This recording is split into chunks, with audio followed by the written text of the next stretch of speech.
মানে কষ্টে ভোগে। বুঝি, আমি বুঝি, কারণ আমরাও ভুগেছি এক সময়। হ্যাঁ, 8-10টা বিয়ের প্রস্তাব দিয়েছি, মানুষ গ্রহণ করে নাই।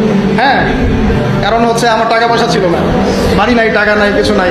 তোমার সাথে বিয়ে শাদী দিয়ে কী হবে, আমরা ভবিষ্যৎ খারাপ করবো নাকি? এখন লাইন ধরে করে কি করে এখন। ওই জন্য একদিন বলেছি আপনাদেরকে, মানুষের অবস্থানকেই পার্থক্য আছে, এটা সত্য কথা। আপনার অবস্থান যদি এখন ভালো হয় না, দেখবেন আপনার পিছনে মেয়ের বাপের অভাব নাই। আর আপনার তো এখন চাকরি বাকরি নাই, জমি জমা নাই, হ্যাঁ, আপনার টাকা পয়সা কম, আপনি দৌড়ান মানুষের পিছনে, আপনাকে পাত্তা দিবে না।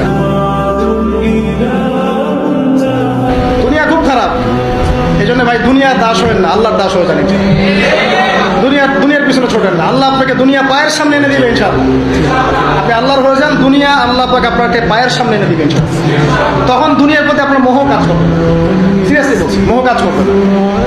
আল্লাহ আমাদেরকে সবাইকে পরকালের স্বার্থে কাজ করার তৌফিক দান।